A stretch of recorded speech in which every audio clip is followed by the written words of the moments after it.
We're blasting out of Detroit today, out of the Northwest Ordinance, DETRA, 1826, I believe it was founded. We're going to move forward today and deal with some circumstances in our community that we should be aware of, and we got to address it because a lot of strange things are happening with no explanation. And I believe that I have the answer to it. We're going to deal, before we start, I have a beautiful announcement to make. Ron Mart's show is going to bring Jonah Bey into Detroit. Jonah Bey will be here on the 21st, 22nd, and 23rd of August. 21st, 22nd, 23rd of August. The building that he's going to be in, the place where he's going to present his seminar, has not been determined at this date. But as of Monday, probably be more like Wednesday. We'll use Wednesday as a startup date, but information will go on my website Monday as to the ticket, the prices. I love to have the location. We have several places in mind, and we're discussing prices with them. But we haven't made our mind up yet as to which one we will take. But if Jonah Bey will be in Detroit. Now, the seminar is going to be a very rounded, totally informational seminar. We're going to deal with the subject matter of the Michigan Constitution. The Michigan Constitution. Most of you, if you follow Jonah Bey, his power comes, his power is knowledge. But the knowledge led him to the Constitution of Georgia. He's out of Georgia. And most of our freedoms, regulations to be free, are in your state constitution. You got to remember that, your state constitution. You got to know where it is, how to read it, how to use it to your advantage. He has shown me some very powerful situations in the Constitution that Detroit would not be in the predicament that it is, or better yet, Black Detroit would not be in the predicament that it's in, had we used the state constitution instead of, I don't know of anything federal court-wise. I don't know of anything that went through the courts that would benefit us. But we could have completely stopped the emergency manager.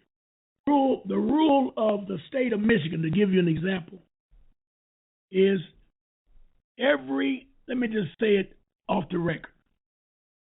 Every law that you think is a law is not a law. 99% of all, quote unquote, supposedly laws are nothing more than statutes. Corporations cannot have laws. They can only set up statutes. They can only set up what is known as directives of their jurisdiction.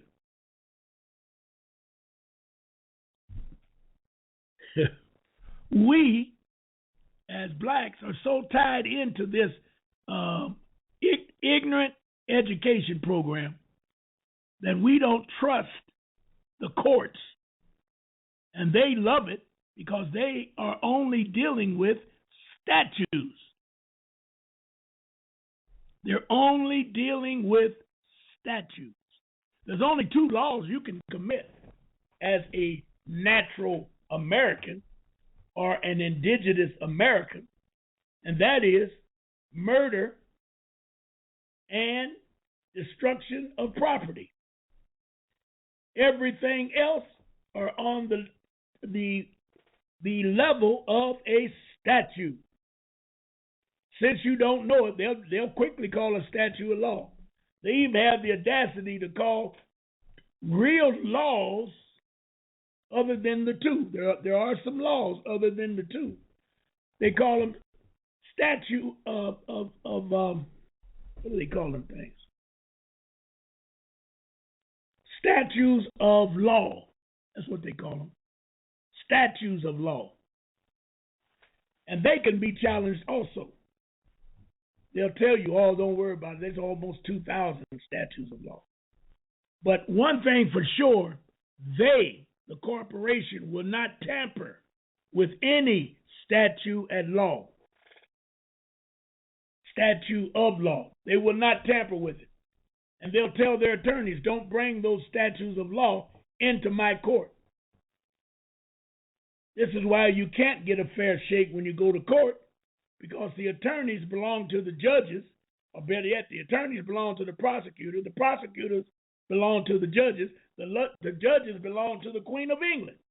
Or, if you want to say it right, the bar, the British Accredited Registrar.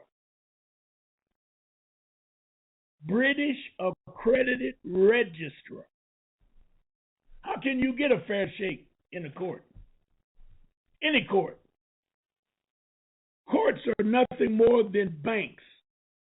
The best way to describe any court is a bank. All crimes are commercial. All crimes are commercial. If you have enough money, you'll never go to jail for any so-called law violation. Well, Jonah Bey had opened my eyes to the fact that 99% of all laws that they use, 99% are nothing more than statutes.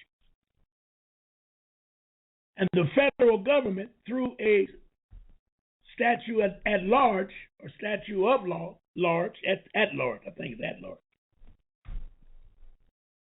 they have what you call, and if you got a pencil and paper, you need to write this down. If you're on your computer, you need to look it up. It's called Rule 5.1. Rule 5.1. R-U-L-E. Rule 5. Numerical 5.1. It will explain to you in its entirety what you should do, how you should deal with it, and what has to be done in the process of challenging a statute. And you have to be on the money, because they know they will lose if you are successful. So you're going to have to be on time. You have to have your paperwork stamped, put in on time. All of the rules of the courts you better know. Once you tell them you're going to use or you're going to invoke Rule 5.1. We all should do it, because everything they do to us is nothing more than a statute. That's how they can make up laws. That's why they can charge you with a crime, and a European are desirable, no matter what his color is. He can do the same thing and never get charged. For example, right downtown Detroit, when they have those, and it's going on now because the Europeans have taken over downtown Detroit.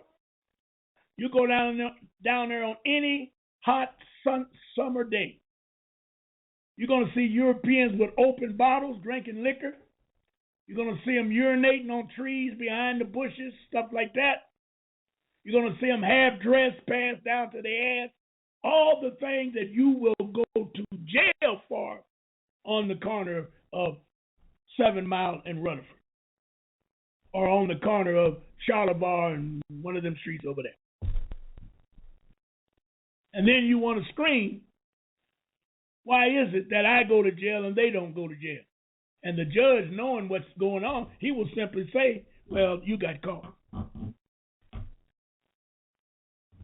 And that's the damnedest lie the judge ever told, or one of the damnedest lies they ever told, because when the European comes downtown, there's damn near as many police officers downtown to protect that European as there is on the police force. So don't tell me he didn't catch him. Blacks have an affair down there, or if there's an event that's black orientated, they have police buses, they have paddy wagons, police cars, and tow trucks, ready to take your cars away, ready to arrest you, put you on a bus, take you out.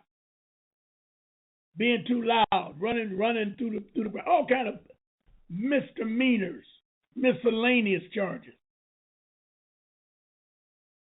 And for you individuals that are not aware, anytime there is a white event downtown, they turn off the parking meters.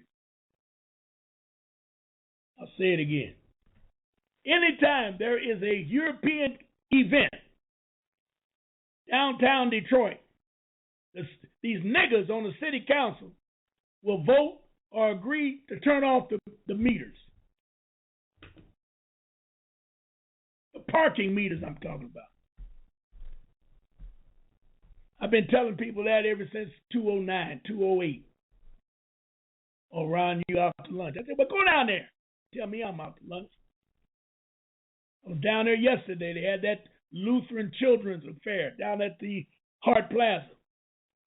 I'm going down to the courthouse trying to take care of some business. I'm about to break my fingers off trying to put a quarter in the damn meter, and then it dawned on me. They all turned off. European Peckerwoods down here. Yes. You heard me. Peckerwoods downtown. They turn off the meters. That's why they look at you and say, you the damnedest. No wonder they call y'all niggas. Y'all the damnedest people we ever seen. All y'all do is complain. Detroit's beautiful. We have a good time when we go downtown. Yeah, you do. There's nobody down there monitoring you. You just do what you want to do. Take your clothes off, do everything else. I can't believe that we have a police department, black police chief. A good percentage of black police officers, and we still catching hell on penny ante shit, such as no equalization of enforcement of the law. It's madness. You need to be aware. If you don't know it, you need to know it. Okay? All right. Jonah Bey will be here. We're going to talk about the Constitution. We're going to break it down. Then we're going to go into the process of freedom. I'll just call it the process of freedom because there are several phases to legally free yourself from the United States corporation. And you have to start with the birth certificate. We will explain that completely. Then we'll go into the affidavit of ownership. Then we'll go into the DBA, doing business as. Then we'll go into the 98 EIN. Then we're going to talk about the trust. And then we're going to talk about, last but not least, the, did I say 98? Yeah. Last but not least, we're going to talk about the do not detain list. You need that information. And from what I understand and what I know about corporations, you will be on the same level once you get to the do not detain list. You're going to be on the same level politically and officially as Obama or any other CEO in the United States. Actually, you're going to be more powerful and more in position of, because you're not going to be in United States. The name of the game is to get out of United States, Inc. That's the name of the game. That's your biggest problem. United States, Inc. America has never done anything to you. It has been United States, Inc. And they had the audacity in 1871 to incorporate what we gave them in the original, the organic Constitution. We gave them a right to set up a seat of government, 10 square miles, and call it United States of America. They changed it. When they set up the seat of government, they called it United States for America. One word they changed. And that one word puts you into economic, social, psychological, brainwash, and slavery. And you've been there ever since. And if you don't know it, you'll never be free. If you're satisfied with your way of life, then I'm not talking to you. Don't even show up. Don't even come near the affair. We don't want you. I don't want you. Get out. But if you have a desire to be free and set your family free and live like a natural human being, you need to be there. I'll give you the dates again. August, next month. August 21, 22, 23. There are going to be 2 levels of tickets. I'm not going to give you the price now, but there will be a VIP private session, VIP ticket, and then there'll be a standard ticket. Okay, with the VIP ticket, which will be more than the standard, you're going to get an opportunity on the first day to meet and greet Jonah Bey one-on-one. You'll be given an opportunity to ask 2 questions one-on-one. Then the next 2 days, there will be a seminar. 2-day seminar. So the 21st in the evening, there will be a meet and greet VIP session with Jonah Bey. It's on a Friday. Saturday and Sunday, the times will be set up. Saturday and Sunday, you'll be at the meeting place, and you will have your pencil and paper and all the data you need. We're going to pass out all of that. And we're going to deal with the seminar itself. And I'm putting a shout out for anyone out there that can get me copies of the 1963 Michigan Constitution. I have about 10 copies. I need at least 50. So if you're out there and can make the phone calls, I can go pick them up, or you can get them, or I can come if you get them. But we need help I need help on the Michigan Constitution. Okay? All right. Now, today's program, we're going to deal with the BOULE. Who is the BOULE? What is the BOULE all about? How many people have heard of BOULE? How many people have any idea what the BOULEs are about? How many people feel that your downfall and your shortcomings is due to the fact that the BOULEs are in place? And by them being in place, they have a sworn duty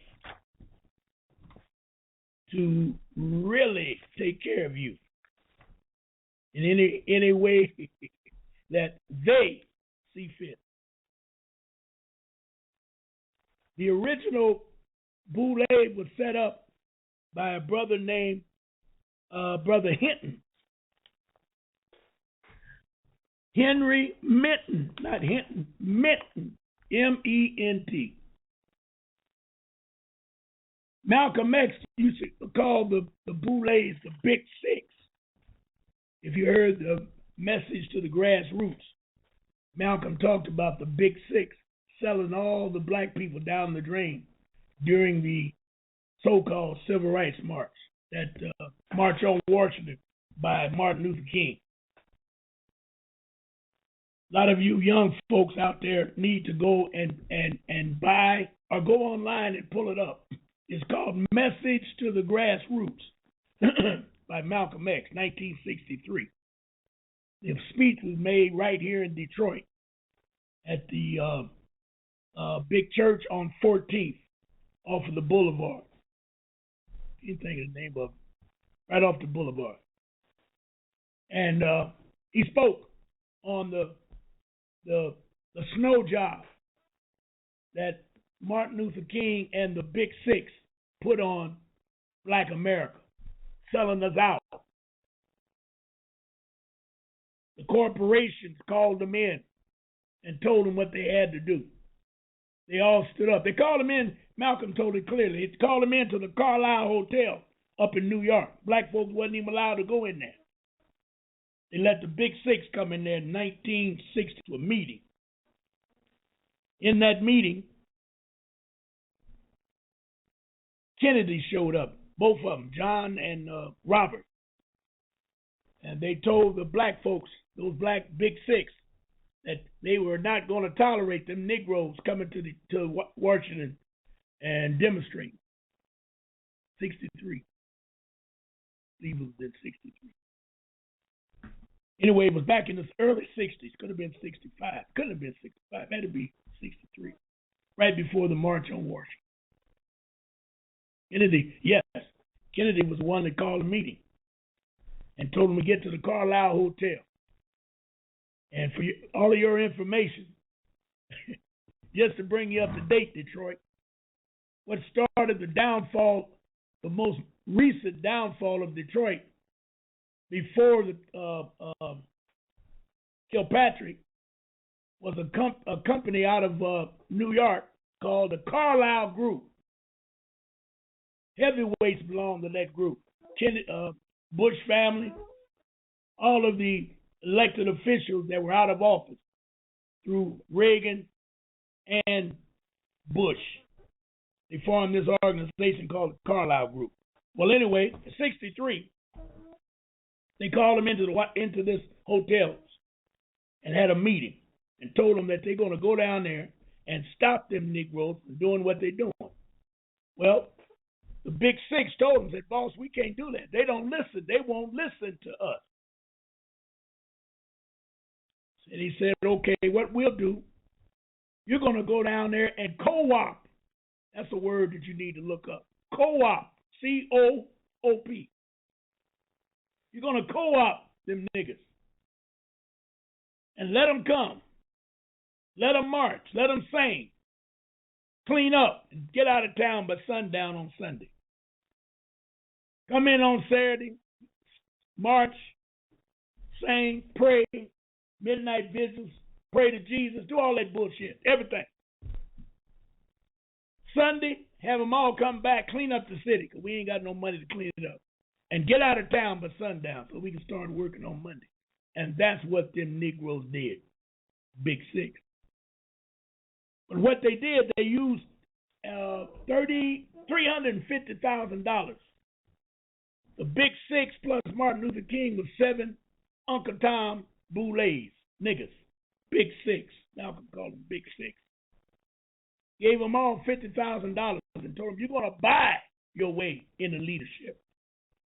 Said the real groups, Stokely Carmichael and Snick and Black Panthers, all those groups were having cookouts, rent parties, all kind of ways, raising money to get gas, fixing cars, to drive, charge, whatever, to get to D.C. No, that wasn't good enough. Big Six came down, started going to the meeting, and all of a sudden, they chartered buses. That's when the leadership saw that they was in a cross, but it was too late for them to stop it. Stokely and all of them knew. Bobby Seale, Eldridge Cleavage, whatever his name is. All of them saw that they was in a cross, but they couldn't stop it. Once you get co-opted, it's very difficult to stop it. I'm totally aware of co-op. When I was in drum, they attempted to co-op us. Yeah, buddy. We took care of that, too. But anyway, they gave them $50,000 each and told them to get out there and buy your leadership. And that's what they did. And that was the first time that we really heard or even knew about a certain rank of black men that had an agenda above, beyond, rank and file, or field Negro. That's what Malcolm called it, the field Negro. They were the uppity house Negroes. And believe it or not, it worked. They had a million or two, I don't know, but they had a lot of people. I don't know what the official count was. They never give you the official count because they always want white folks to have the real numbers. But they filled up the mall, all of that area that you have these demonstrations. They filled it up. Nowhere near the Million Man March, but they did fill it up. Those blacks went underground. Nobody ever talked about the Big Six after Malcolm. Malcolm, probably one of the reasons that they had to get rid of Malcolm, because he brought up the fact that the Big Six was out there.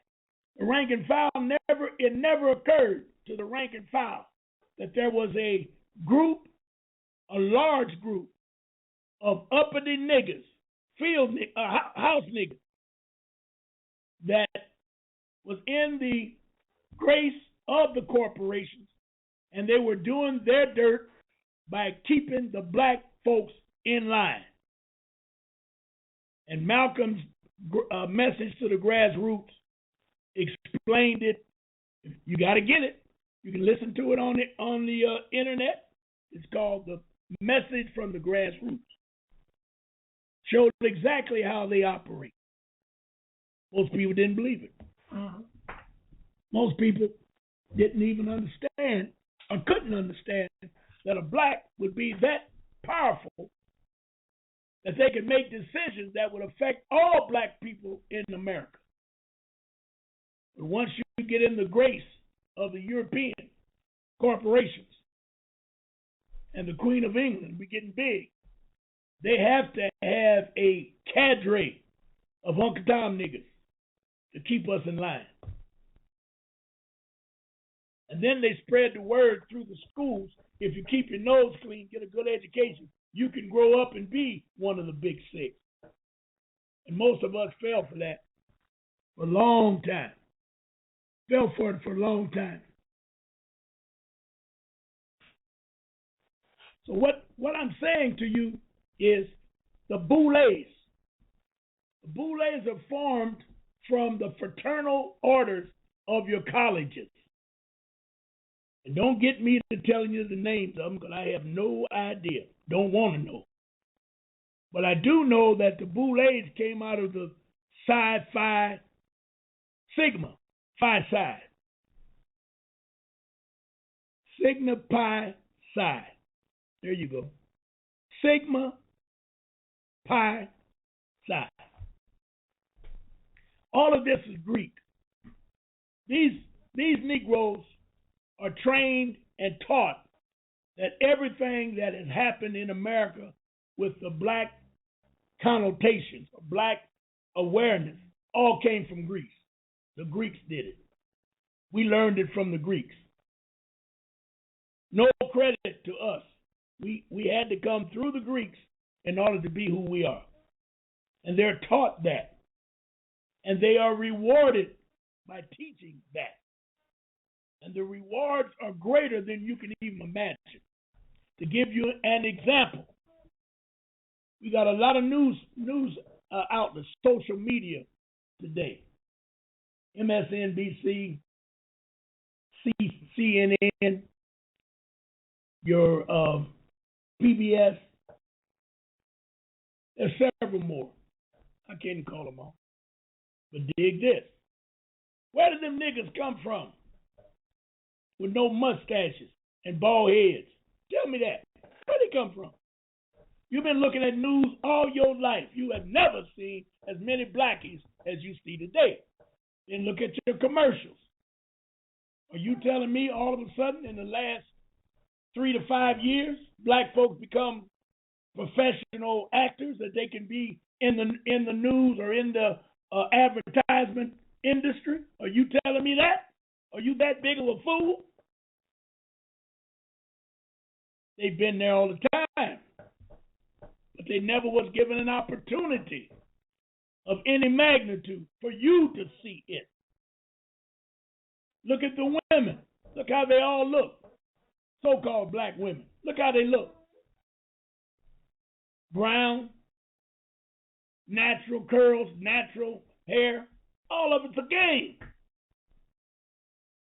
They didn't come up all of a sudden. There is a female group that is equivalent to the BOULEs. Don't get me to talking about what they are. I'll just call them Delta. That's all. You meet them on the street. You see them when they have certain affairs downtown. You see these uppity Negroes put on their little fur piece, go down there. I don't have a problem with it. I do have a problem with them standing between me and my freedom. Well, let's get that straight right off the bat. I don't give a damn what them niggas do. But when they sell me out behind the closed doors, or they're told to do certain things to the black masses, that creates a problem. And let's not leave out a lower group of Uncle Remus ass niggas known as jackleg ass preachers. Every one of them. The rough ones, they put them down in history as being nothing but cutthroats and crooks, such as Nat Turner. He was a preacher. Denmark Vesey, he was a preacher. They didn't take no crap. But every time they mention their name, I just read in there with the Boulets. They mentioned Vesey. No, they mentioned Nat Turner. He was another reverend. But see, where you get screwed up, when I say reverend, you think about Jesus. I ain't said shit about Jesus. They train you to think that way. We were given, at the end of the Civil War, we were given positions upon the freedom of slaves, black and white, more white than black. Minister position. Minister position is the same as a elected official. Minister of Information, Secretary of Information, same thing. Minister of the Army, Secretary of the Army, same thing. But you don't know that. When I say minister, you think of Jesus. And then everything go to hell after that. But you can't think of nothing else. And then when I try to explain it, you call me crazy. Ministry has nothing to do with Jesus. Nothing. Ministry has to do with teaching. To you several times about the 3 badges. Lincoln was one of the reasons that he was off. One of the reasons he was off. Because he wanted to institute the 3 badges. Number 1, he wanted to do it. Freedom of slaves, all slaves. Let's put it that way. All slaves. Yes, he was a Moor. Lincoln was a Moor. Mulatto, but he was a Moor. He was of color. Number 1, freedom. Emancipate all the slaves. Number 2, compensate. Give them money for being in slavery so they could catch up with society. It's like letting a prisoner out of jail. He done did 10 years in the slammer. You open the door and push him out. What else he gonna do but stick up somebody? You got to give him some type of finance to get started on something.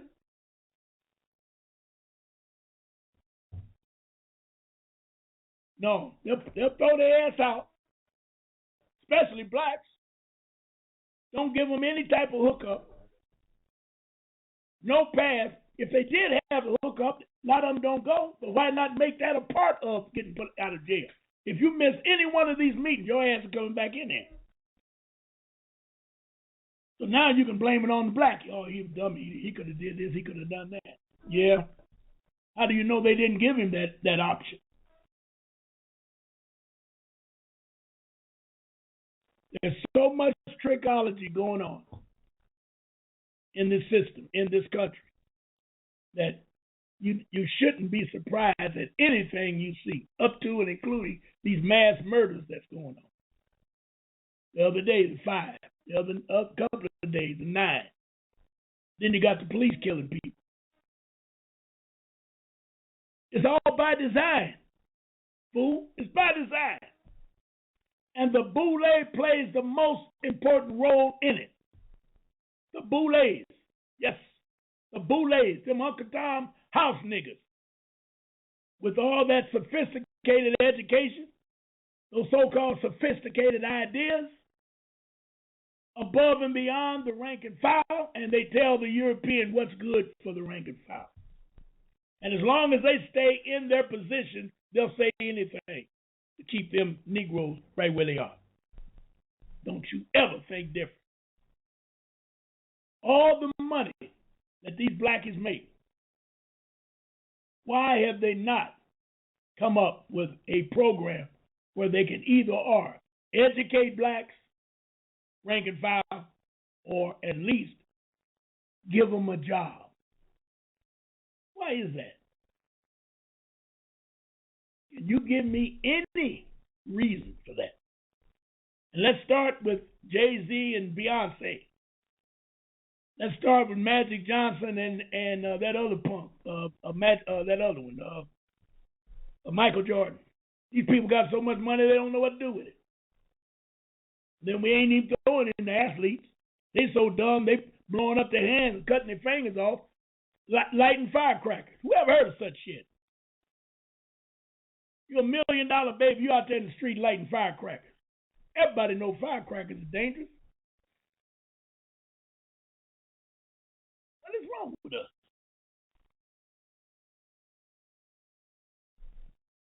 Then he got the Jack Lake preachers taking in millions every Sunday. Millions.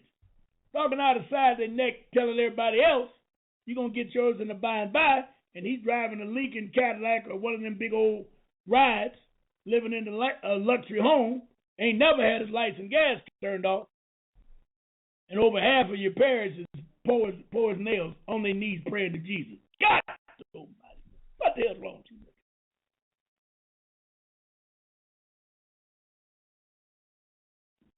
It's madness.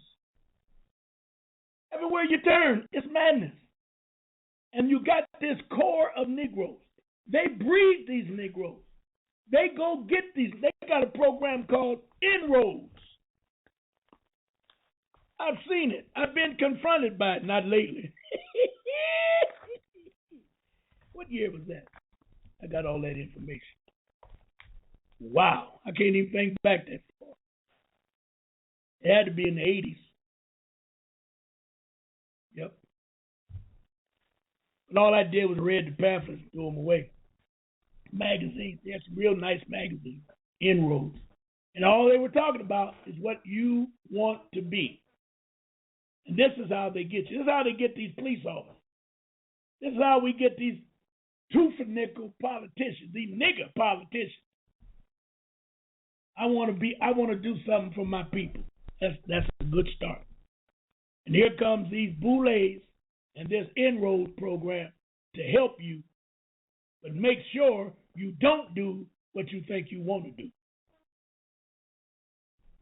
They want to get you out of the community because you're going to talk of something positive, and they don't want the rank and file to raise up or they'll be out of a job. Think about that. All BOULEs have a white-collar job. They're in with the corporate America. If by any chance they get the company goes out of business or they get laid off for some reason, they won't be out of work a day or better yet a week. Let's say a week. They'll just move into another job. Nobody says a word.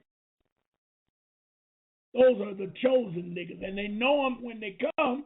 Like I tell you, no mustache and a bald head. What the hell is that about? Tell me that one thing. What the hell is that about? Your daddy had a mustache and had hair on his head. His daddy had a mustache and hair on his head. And here you come looking like a bald head fag with no mustache and no hair on your head. What the hell is that about? And got a job making big money. And swear you black. Know more about black people than black people know about themselves. Know what's best for them.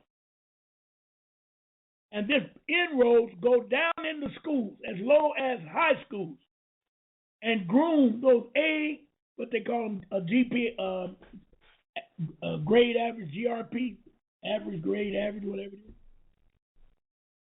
4.0, 3.0, I don't know nothing about it. I quit school. Hell with this. Whatever it is, if you got that grade, 4.0, 4, whatever, they're going to come after you. They do not want you to be with them. Now, your goal, you're on your way.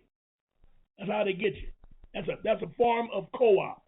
They co-op your mind, your thoughts, and your life. What do you want to be when you grow up, when you graduate? Oh, I want to help my people. Oh, yeah. We can do this. We can do that. Then they start them out in summer jobs making $20 an hour. Summer job, high school student, $20, $25 an hour. To make sure they lean into that. They only grooming them, getting in there. Then they go in college. They still got them. They assign them to certain people, other people.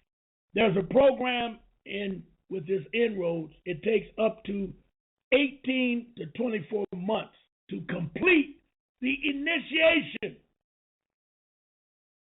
Don't look at me like I'm bringing up some shit.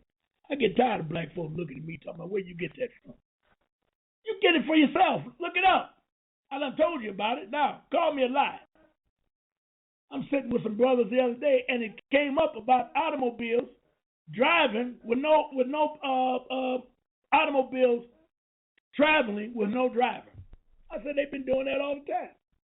They almost beat me up, called me a lie. I said, y'all graduates, college graduates, and don't know that? And go, rather than look it up or at least think, is it possible, you're going to call me a lie. Oh, you're just making that shit up. And I just heard on the news this morning that they had an accident, which everybody's investigating. It rear-ended another car.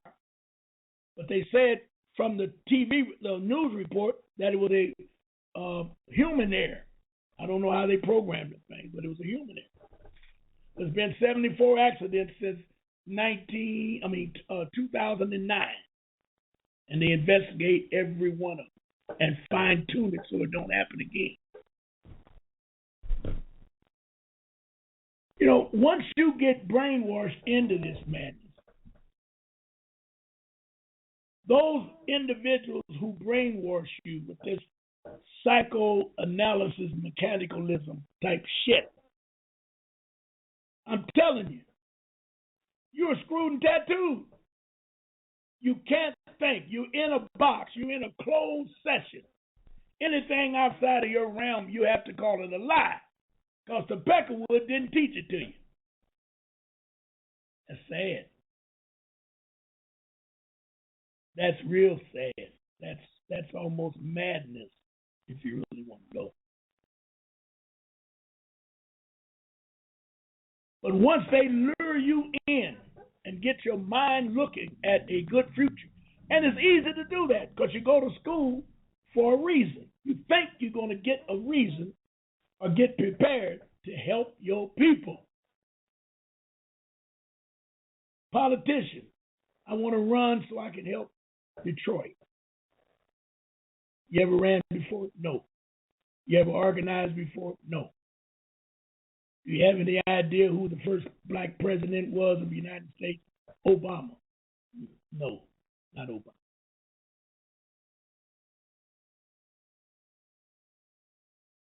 Do you have any idea? Or better yet, what is your views about being in America? Were you here? They brought us over on the ship. That's Peckerwood talk. You hear me? That's Peckerwood talk. And as long as you think that way without even challenging, you can at least challenge it. Say, wait a minute. How is that possible? How many did they bring over here? From Argentina all the way up through Nova Scotia. Got hundreds, millions of black folks. Where they come over on the ship? Oh, they were breeded here. So how'd they get here to begin with?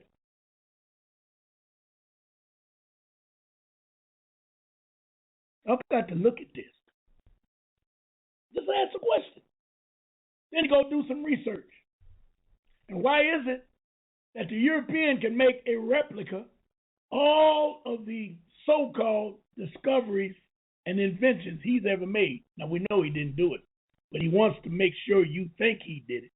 So he has replicas of the first overground stagecoach, Wells Fargo stagecoach. He got a replica sitting somewhere. Rocket ships, spaceships that went to the moon. He got them sitting somewhere. First submarine sitting somewhere. He got all that shit. But then you ask him one question: give me a replica of a slave ship. He can't do it. So you got to ask the question, why? If that was the backbone and the crux of America in the early 17 and 1800s that built this country, as you teach us, we came over here and built the country. We were swinging in the trees with the monkeys eating bananas. You caught us by the rope and threw us in the ship and brought us over here. How did you do that? How big would a ship have to be loaded with slaves to make a profit after 4 months, 3 to 4 months on that ocean coming across with no water and no food? Hello? Ask one of them BOULE and see if he don't give you some kind of crazy ass answer. Oh, they came over on the ship. Okay, good. When, where, and how?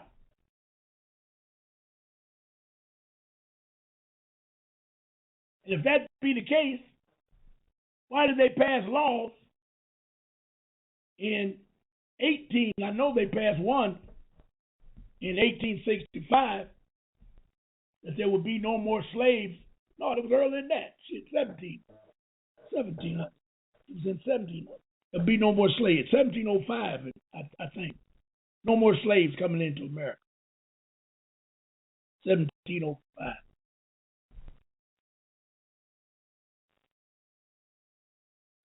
Come on, y'all. Come on, think about it.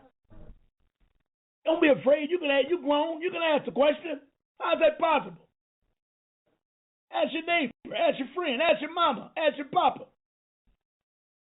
How did we come over here on the ship? How in the hell did they do that? And how in the hell did we get to Detroit when the ships came in on the East Coast up north in the 13 colonies, y'all? Didn't no ships come in the South. I know you're going to say, okay, North Carolina, South Carolina. That's what they say. Virginia. Okay. But that was the original 13 colonies. It wasn't Alabama, Mississippi, Georgia, Texas, Florida, where all the money was made. How did the slaves get in there? There were more slaves all the slaves came in the United States. In the United States. That's where they come, into the United States. The slaves that came into the United States. And most of those slaves were, as the revisionary history will say, were indentured servants. And then they don't call them white. They say they were from Ireland, Germany, Belgium. They hate to mention Scandinavia because that's where the word slave come from. Out of the caste system, if you were on the bottom of the totem pole, you were known as a Slav. See, you don't know the power of the pen. You don't know how they use what they call historical revisionism. And if you look up historical revisionism, they'll tell you. If they do a good job, it'll be true. They'll just make it up. As long as you cross all the T's and dot all the I's, and it's not challenged, it's the truth. So if they can do historical revisionism, why can't we do it? Because they won't let us get to our history, our story. They don't let us get to it. When I ask the question, what Peckerwood in his right mind would go out in the desert where Mount Rushmore is? Have you ever asked that question? Why would they spend all that money chipping those damn mugs into that mountain? I have never seen it. I may want to go out and see it because I might be able to have some spiritual awareness when I get close to it. Might tell me. But I think I got it right now. I think they were Olmec heads. The heads looked like us, and they had to get rid of it. Hello? They spent money to make those heads look like Europeans. Keen nose, no lips, no mustache. What other reason? Give me a good reason. You've never met anyone that's ever seen Mount Rushmore, let alone go there. You ain't never seen it in a picture.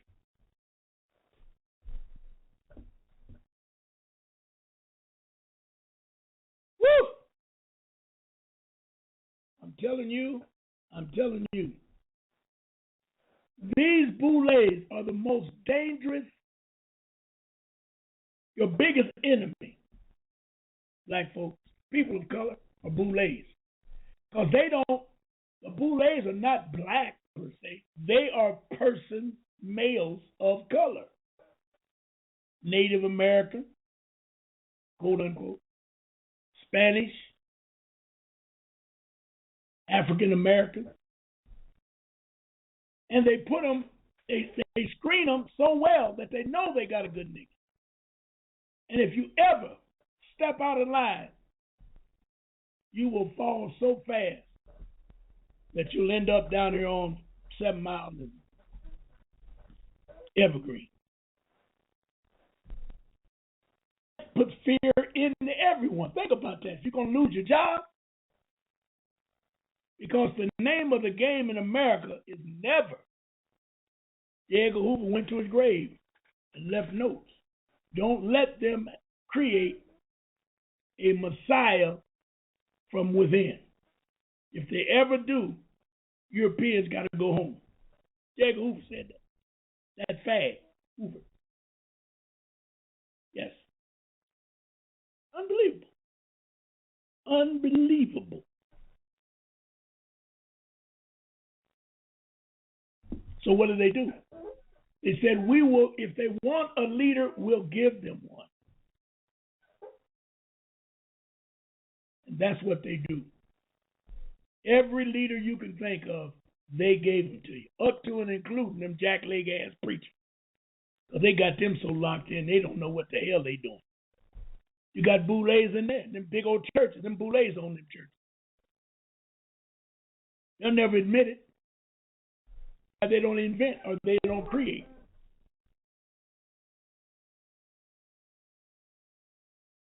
We need a nation of people who are independent of United States, just like every other nationality that comes in here. They are independent of United States. Working for or working within is not dependency. It's a job.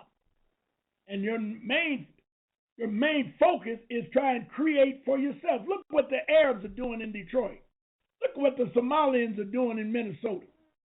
Look what the Iranians are doing up in out in California. They create jobs. They don't work for people.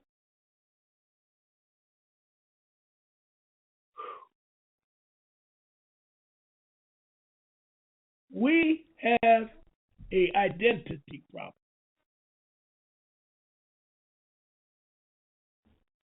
And even if you ask a BOULE what is his nationality, he don't know. And will get angry if you try to tell him he's something else than what he don't know he is. It's nothing. Ooh. The Boulets had a hell of a problem when they started out. This gentleman by the name of Minter, he wanted to create an organization. I don't know how he came up with the idea. He wanted to be like the Skull and Bones. He wanted to create an organization among the blacks. Somebody had to tell that punk that. I know he didn't come up with that himself. There's no way. There is no way. It don't make sense. Why would he want to create sophisticated house Negroes? What would make him think of that? What we know about house niggas, every one of them turncoats, every one of them hated by the masses. And you're going to create an organization? I really believe that he was told to do that because they had to figure out a way to keep an eye on it. See, there were several quote-unquote race riots in America. I love to say quote-unquote race riots because they were all created by the Europeans. Every riot that you know of, or they tell you about, was created by the Europeans. Every one of them. Today, we're getting more sophisticated to realize it's created by the corporations. Baltimore here recently, corporation did that, known as the police department. I'm trying to think now, how did it start? Shooting, killing.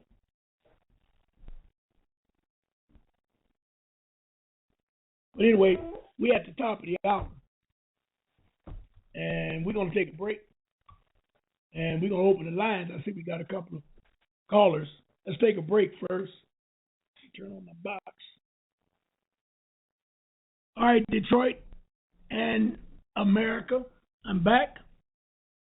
And I want to make the announcement again that Jonah Bay out of Atlanta, Georgia, master of the corporations, the master of the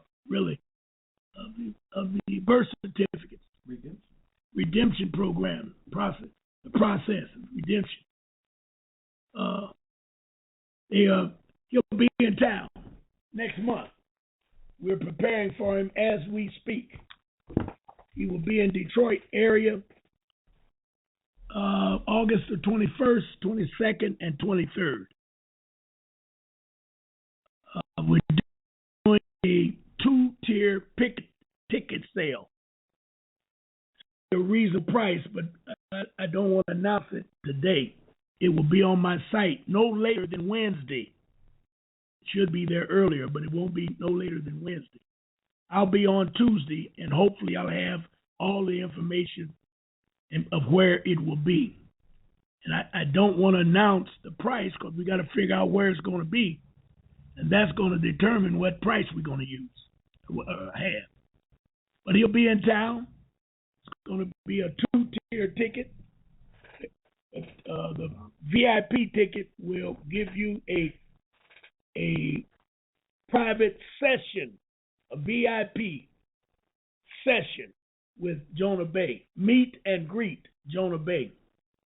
That will be Friday night, approximately 7 o'clock Friday night. And then Saturday and Sunday we'll have startup times at 9 or 10. I believe it'll probably be 10 o'clock startup time. And we're going to do 6 hours on Saturday and 4 hours on Sunday, tentatively. I hate to mention it this way, but I want to get the news out that Jonah Bay is coming to Detroit. And we will discuss, number one, the Michigan Constitution. Jonah is going to break it down so we'll all know our rights. There will be no fear on processing your birth certificate because all of it's legal. I know it's legal, but everything is in the, you have a right to do all of this coming from the Constitution of Michigan, and there are federal laws that also support every move Jonah makes. And that's why I love that brother, because when he tell you something, he'll tell you where to go look it up. And you make your own mind up if you want to pursue it. There's no need of arguing about it. No need of you saying, oh, they don't sound right. Do it. It's your own choice. And that will be 21, 22, and 23 of August. Okay? The VIP ticket will be an extra day, which would be the 21st. The standard tickets only will cover 22 and 23 of August. The VIP ticket will cover 21, 22, and 23 of August. So get your nickels and dimes together, get your bottles, sell them, get them up, save your money so you can get in here in Detroit. And it's going to be a good time. It's going to be a very valuable time, very educational time. All right. Well, let's start off this hour. We're still talking about the BOULE, and we're still talking about Malcolm X, first naming them the Big Six. And he was talking about the March on Washington when those Martin Luther Coon and company set up the March on Washington. But the truth of the matter is SNCC and the Black Panthers, just to name two of the organizations, they started the March on Washington, but the Big Six took it over. They co-opted, took it over, set up the programs, got permission and the permits. They were allowed to come in on Saturday, march, pray, do your thing.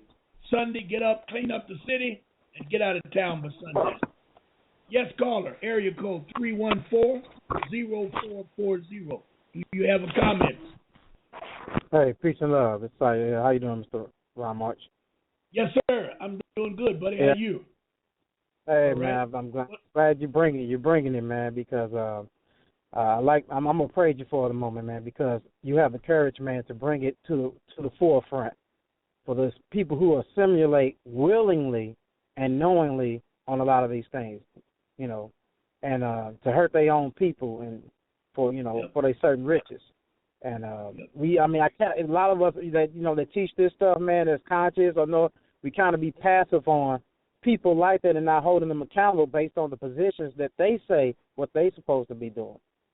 You know what I'm saying? Yes. And you get what I'm saying? And it's just sad that all these people got all this money. If you look at New York, Ron March, I make this example to a lot of people. Jay-Z, a half a billionaire. You got Diddy, a half a billionaire.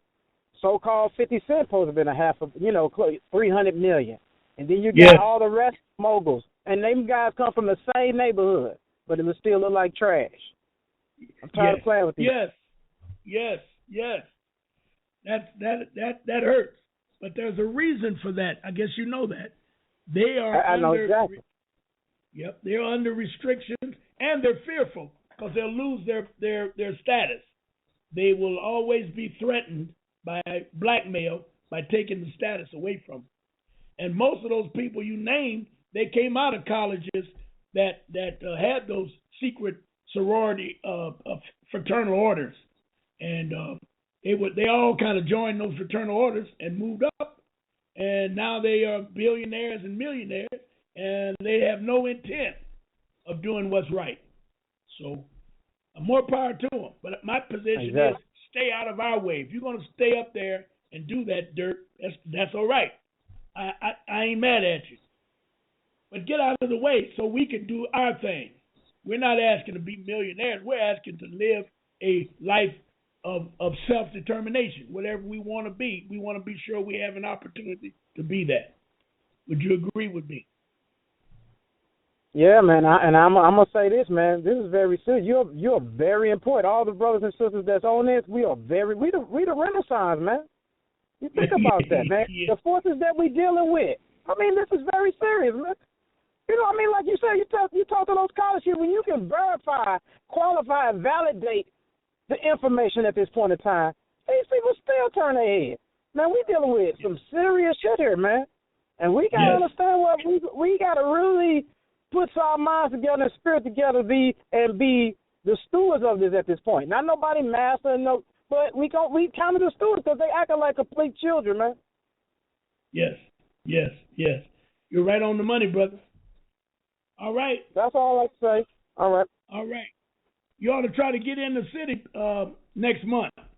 Jonah will be yeah, up that's here. what I was looking forward to. I was thinking about that. I was most definitely thinking about that. All right, brother. Appreciate your call. Yep. Okay, good people. Let's deal with a major organization that came out of the BOULE. See, they tried to do it on their own with an organization called Niagara Movement. And the Niagara Movement, you had W.E.B. Du Bois, who was a so-called black intellect during the time. And he was looking for complete, so they say, in hindsight, remember, full political, civil, and social rights for black Americans.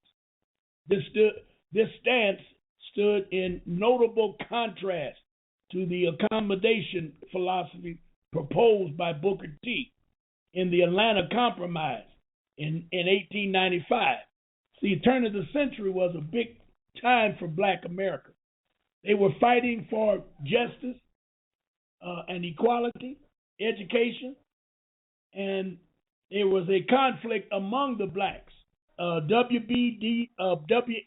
Du Bois, who was a professor, European, tried to figure out how did he get his so-called PhD. And I say, how did he get it?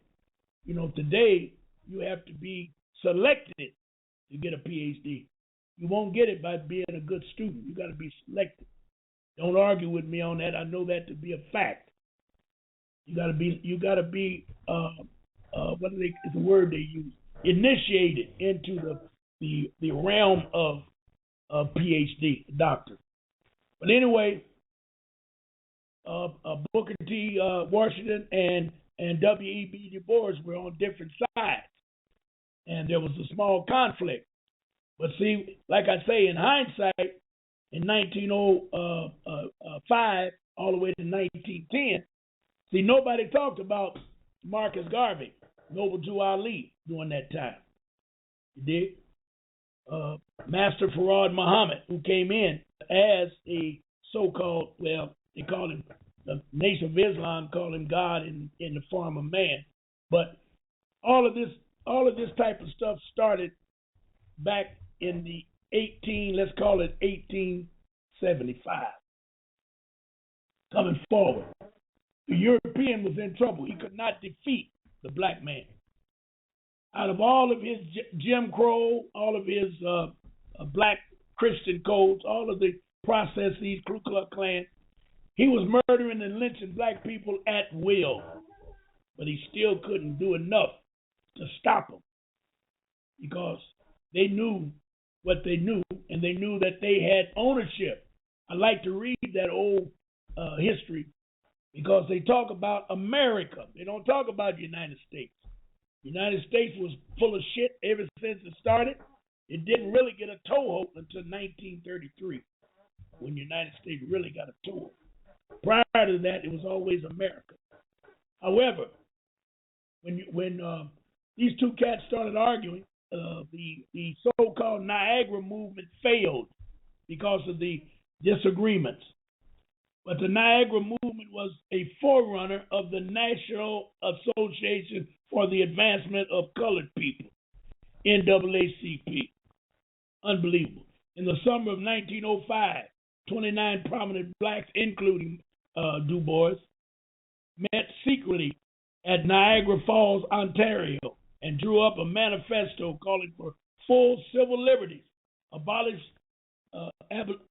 abolishment of racial discrimination, and recognition of human brotherhood.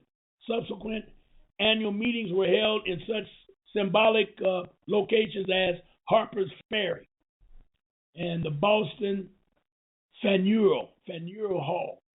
Despite the establishment of 30 branches and the achievement of a few scattered civil rights victories at the local levels, the group suffered from organizational weakness and lack of funds, as well as a permanent headquarters or staff, and it never was able to attract mass support.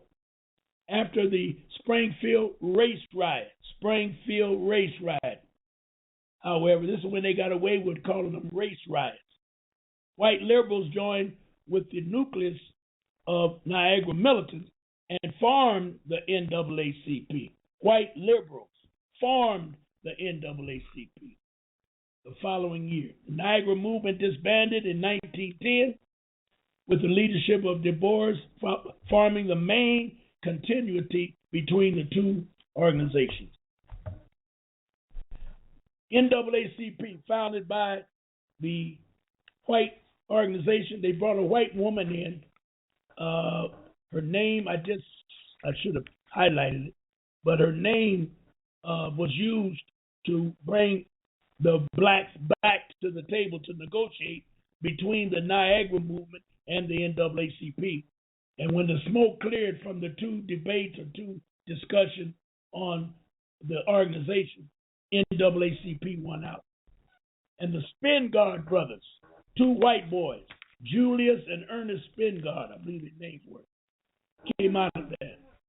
Now, we're only talking about sophisticated, uppity niggas, sophisticated, uppity, educational black folks. And I gotta stop for a minute and tell you, about 7 years ago, I was on television and I made a comment. The way I talk now, I've been doing it all the time. People try to say, Ron, I don't know how you do it. What is there to do? I just tell it like it is. But I made a comment that Bill Cosby was a bum, a liar, and a drug dealer. And everybody went bonkers. So I read to them back, I can't remember the year, so they don't need me trying to say it. When Bill Cosby was Bill Cosby, when he was a comedian, entertainer, that's where he come from. He was a very good comedian. He jumped from the comedian realm into television and set up the programs as you know Bill Cosby today. Most of you probably don't even know that he started as a comedian, just like Red Fox and a lot more, Nipsey Russell, and a lot more cats, Richard Pryor and the works. However, he was doing so well and his program was so well put together, they put him on Johnny Carson show. I heard this back in the day. Johnny Carson asked Bill was talking about Bill's success, because you know that Bill Cosby show was really a big success. And Bill Cosby was asked, what is he going to do when black America find out that he got his start by helping launder drug money? Now, everybody laughed. It was so funny, okay? Bill Cosby didn't laugh at all. Bill Cosby said, by the time my people figure out that I've been dealing with drugs, or drug money, not drug money, dead and gone. Now, just to show you how the Creator operates, and we're in the land of I know. Bill Cosby has fallen from the top of the mountain all the way down. He may go to jail, possibility. He may go to jail.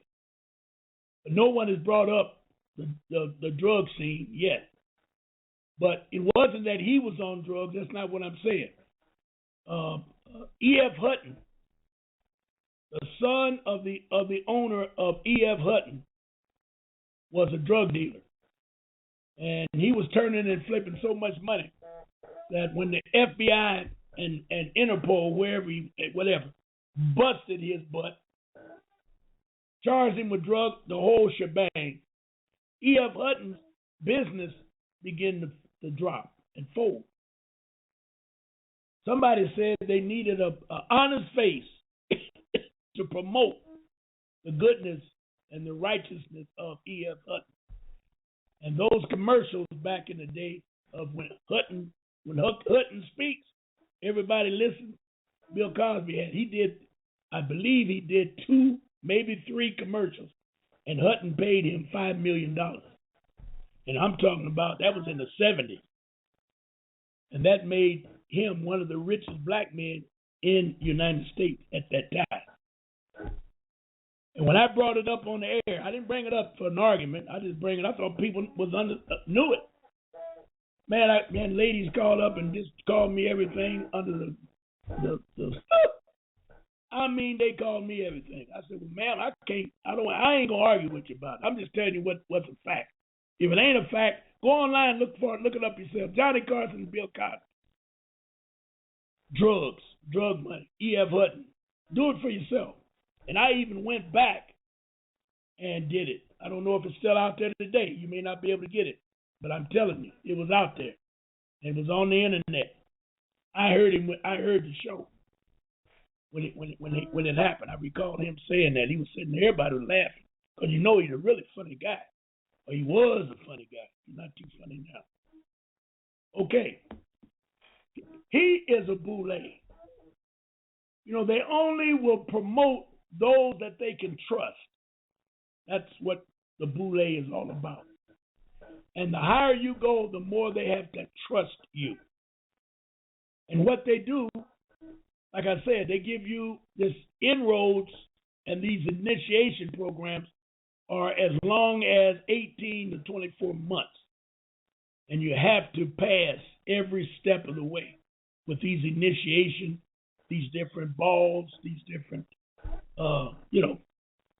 I'm telling you, it's really unbelievable.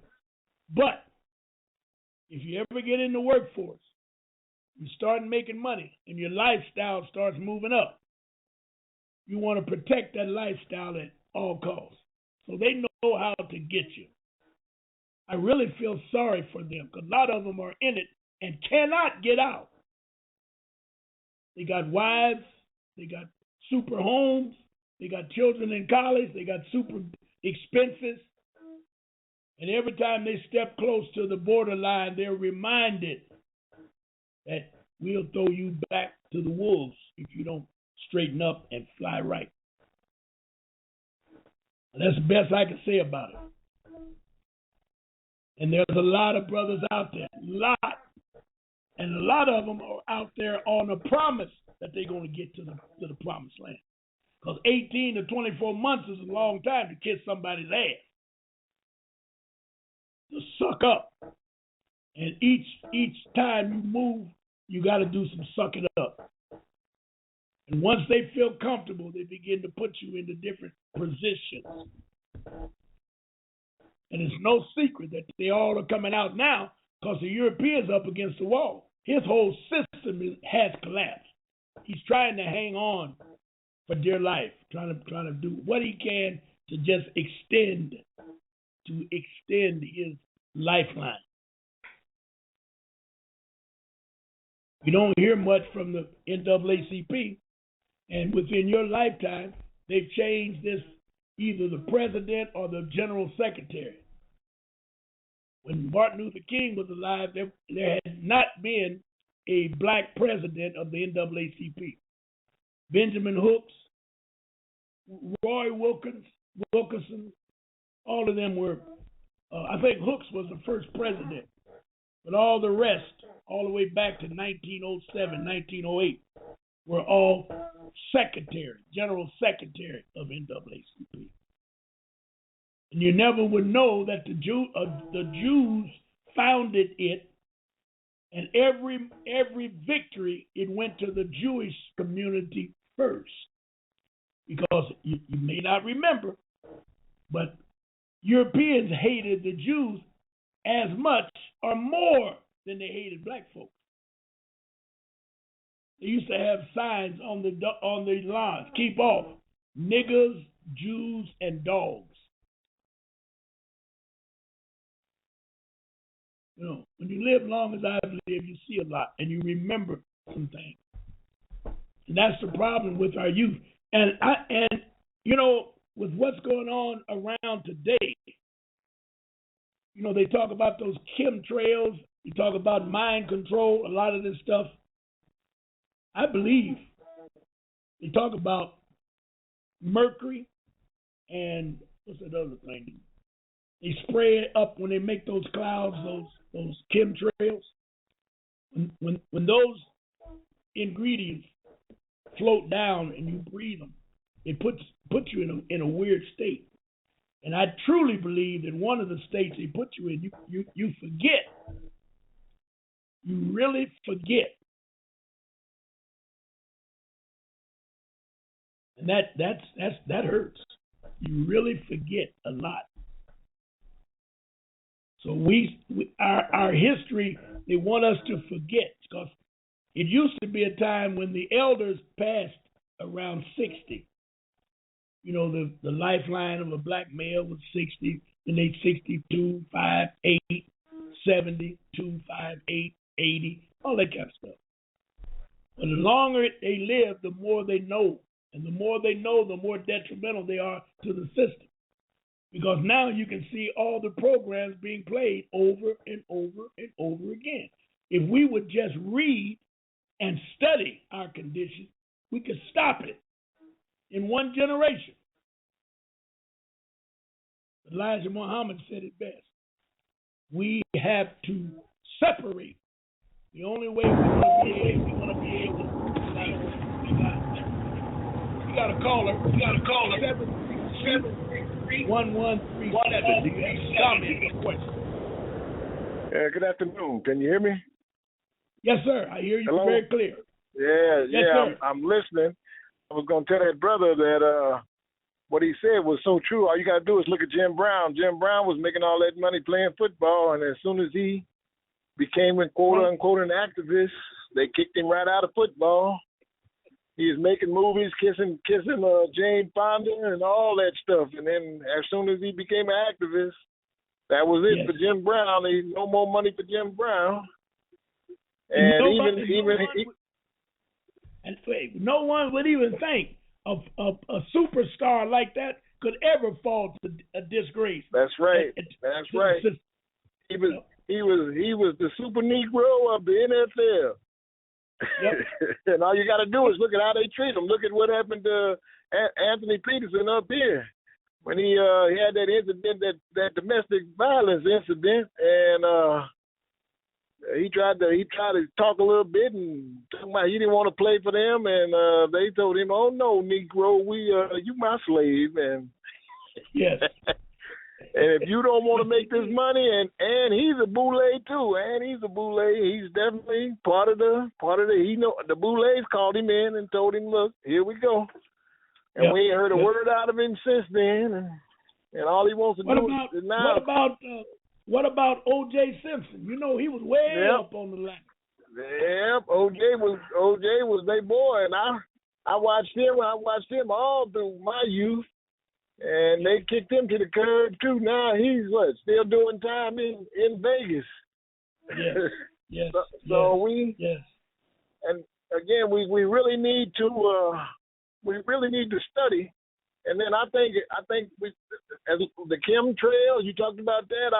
I think we gotta eat right. We gotta become more spiritually conscious. And that spiritual consciousness will help us make decisions that are beneficial. Sometimes you'll make a decision, you won't know why, and then Spirit will tap you on the shoulder and tell you, I was watching you, and this is what you needed to do. And knowledge hooks you into that spiritual consciousness. You have right knowledge. I talked to a lady today, and she said the kids was on Facebook, and they looked at they saw the sign, the drinking fountain signs, white people only. And then they had a picture right next to the white people only sign of a black lady nursing a white baby from that time frame. And they said, this don't make sense.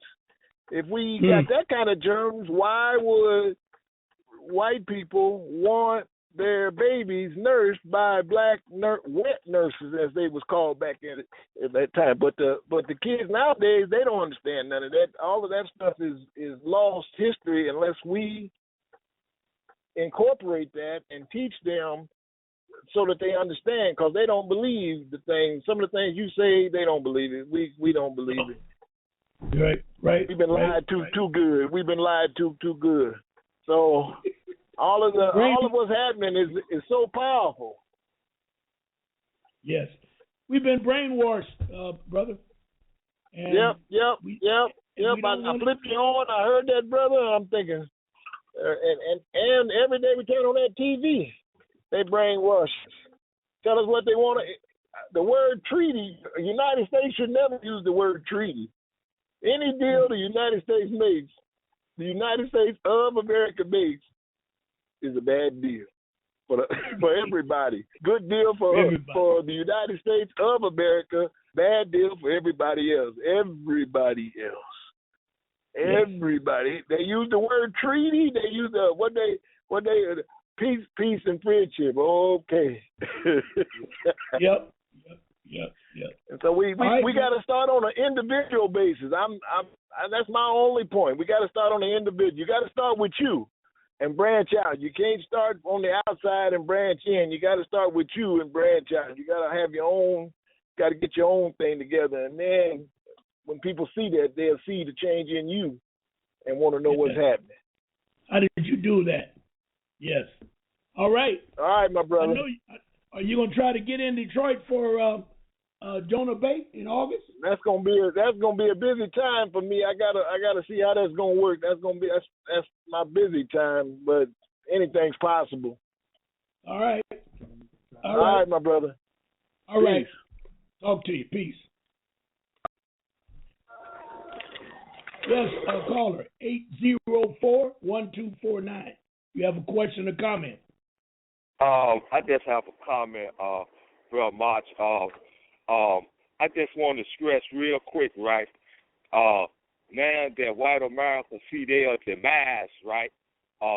They naming all their sins that they committed, all of the sins that they committed. Brother, they done committed every sin that you could commit against this here black man. But now he getting ready to commit the ultimate sin. He wants to see God manifest.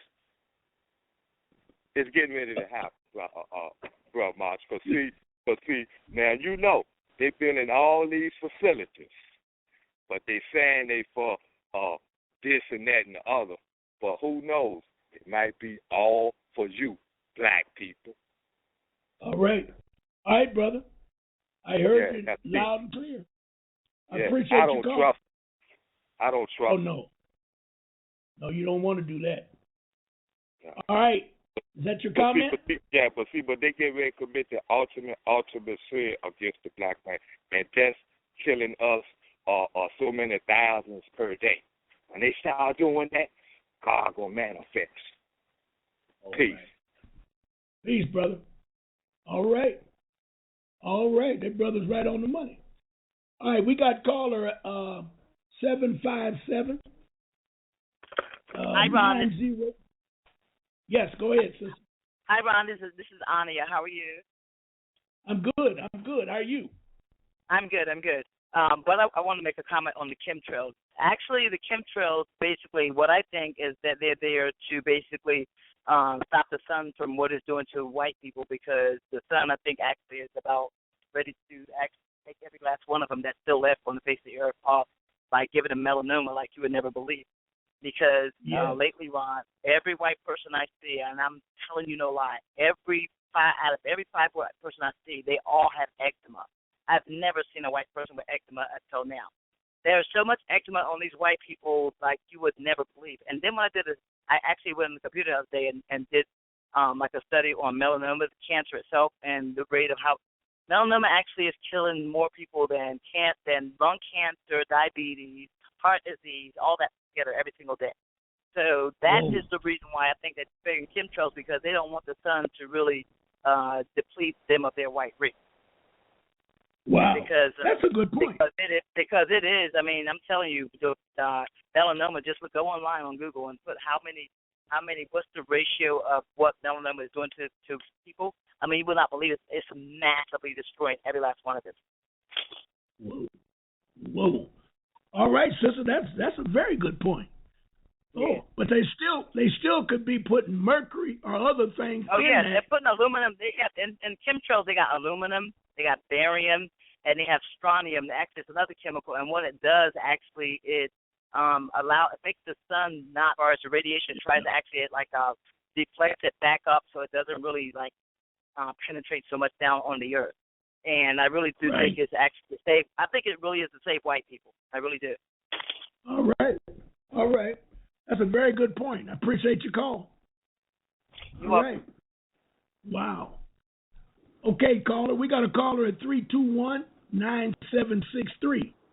You got a comment or a question? How you doing, Brother Ron? How you doing? I'm good, brother. How you? Man, I'm hanging in there, man. The sister was actually right, because I studied and I watched them and what they do. They'll spray that stuff, and what happened is you can tell that it's liquid mixed with metals, because the hotter the sun, you'll find out when you're a melanated person and you go out into the sun will actually shine brighter.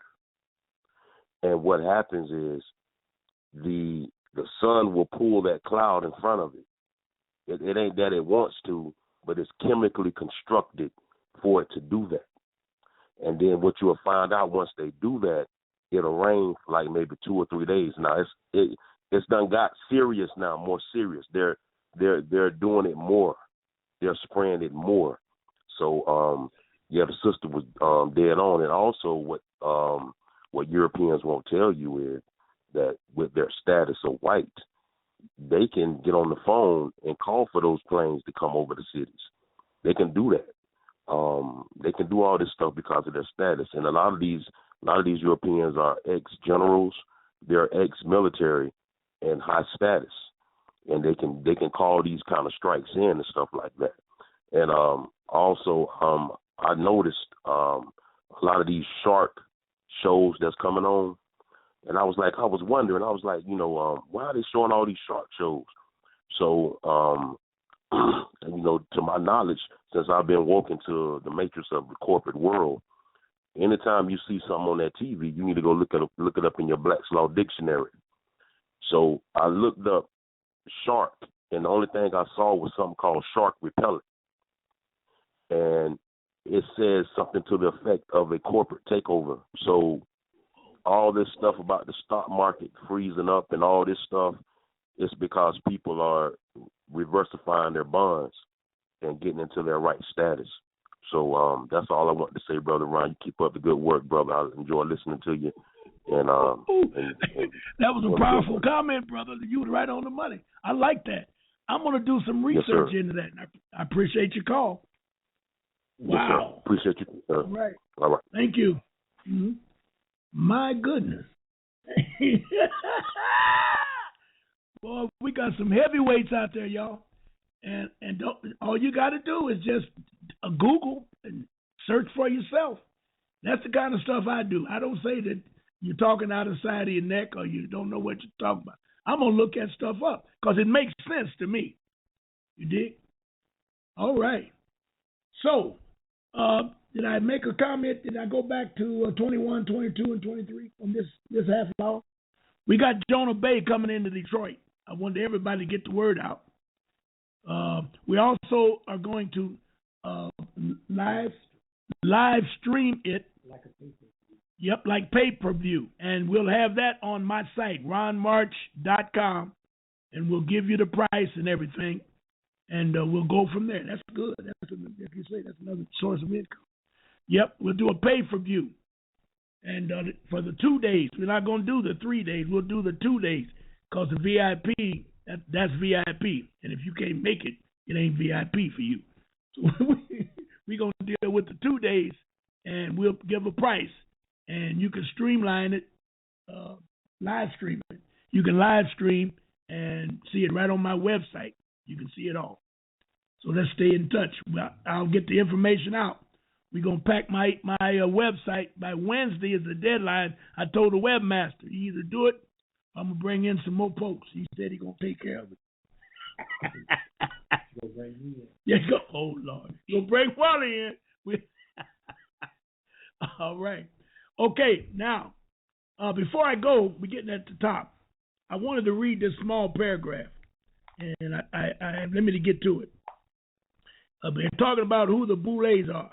A significant story broke in the Memphis Commercial Appeal.